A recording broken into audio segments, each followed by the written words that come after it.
Welcome to this component-free screencast on Marxist theories of social inequality. Now, for Marxist sociologists, the key to understanding social inequality, or indeed any other aspect of society, is to begin by looking at the economic structure of the society. In other words, to work out how a society works and operates, we need to begin by looking at how human beings produce things. So, for example, at a very basic level, we need to consider how we feed, how we clothe, how we house ourselves, as well as producing the other goods and services that are consumed within that society. So from a Marxist perspective, it's the economic structure of society that forms the base or foundation of society, and all of the other institutions that you find within society are shaped and influenced by the economic structure. Obviously, throughout history, different societies have had different kinds of economic systems, or to use the correct jargon, different modes of production. And according to Marx, the earliest human societies were based on a system called primitive communism, where all members worked together to obtain what they needed by hunting and gathering. And then as societies evolved and became more developed, a more specialized division of labor developed. And this led to the formation of class relationships. So, for example, in ancient societies, the class relationship between slave owners and slaves. Under feudalism, the class relationship between barons and serfs. And under capitalism, of course, we have this class relationship between the bourgeoisie and the proletariat. So Marxists see virtually all of history as the history of class struggle, and this particular perspective on history is known as historical materialism. And the argument is that apart from this early stage of primitive communism, all of the other major stages of history have been characterized by stratification on the basis of social class, up to and including capitalism. Now, much of the work of Karl Marx, the founder of Marxism, focused on capitalist societies, such as the United Kingdom, and capitalism emerged out of feudalism as society started to industrialize. Now, according to Marxism, within capitalism, there are two main social classes.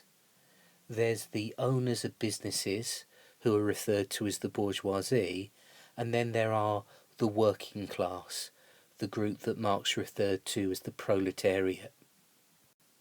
So the economically dominant class within capitalism are the bourgeoisie, sometimes also referred to simply as the capitalist class, and their economic dominance is derived from the fact that this is the group that own and control the means of production within a capitalist economy.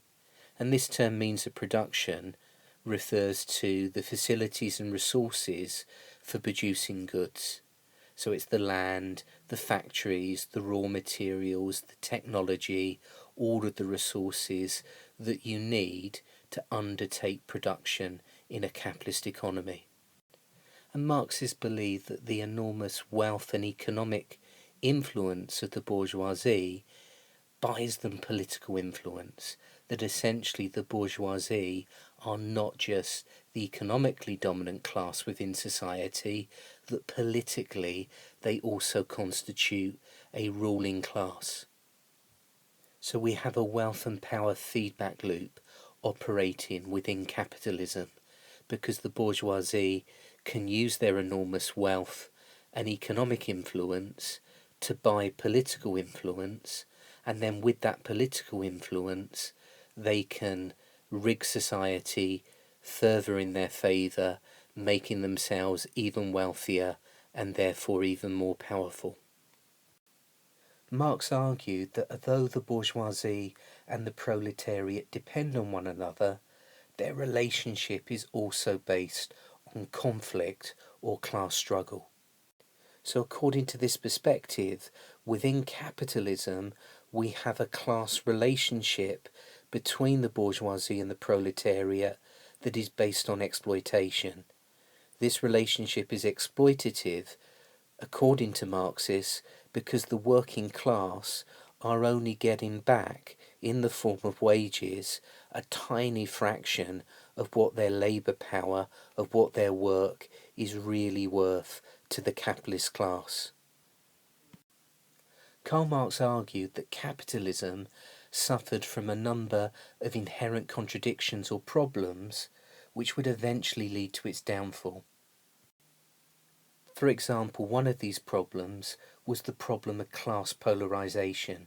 This describes the divide between the working class and the bourgeoisie growing steadily wider as the bourgeoisie tried to drive down wages to increase their profits. And as a result of class polarization, Marxists would argue that we've arrived at a situation in contemporary Britain where the richest 1% of the population, their combined wealth is actually as much as the poorest 60% of the British population put together. And Marx predicted that smaller intermediate classes, such as small business owners, what are sometimes referred to as the petty bourgeoisie, would eventually be driven out of business by increasingly powerful big businesses. And of course, it's not difficult to find evidence for this on our high streets today, as we see local businesses losing out to bigger multinational brands and corporations. Another inherent problem with capitalism, according to Marx, was the problem of alienation, and this describes the psychological impact of work under a capitalist system on the working class. Now, Marx thought that work ideally could be the source of our greatest joys, that Marx believed that one of the things that makes us truly human is our ability to work, to labour, to create new things. But Marx also argued that for workers to be fulfilled in work, they needed to see themselves in the objects that they've created. And for this to happen, workers needed control over their own work, and they needed to be able to take pride over their own work. However, under the conditions of capitalism, Marx believed that workers lost control over the production process and they became dehumanized. As production became geared towards profit rather than satisfaction and fulfillment at work, Marx believed that work psychologically destroyed the worker. Just to give you a concrete example of how the alienation of work under capitalism can psychologically destroy workers, just consider the photograph that you can see on the screen at the moment. So what you can see in the foreground of this photograph, these nets, are in fact suicide nets.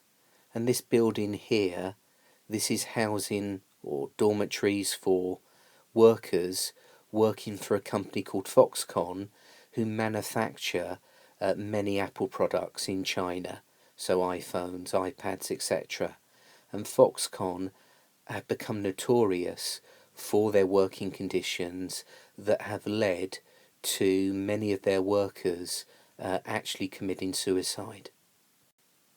Marx argued that the working class, the proletariat, had the potential to overthrow capitalism because the workers were in the majority and they just had to realise their potential by uniting in a revolution. However, in order to achieve this, they had to throw off what Marx called false class consciousness and become class conscious. Marx argued, for example, that the capitalist system perpetuated an ideology or series of ideas that justified capitalism and the inequalities within capitalism.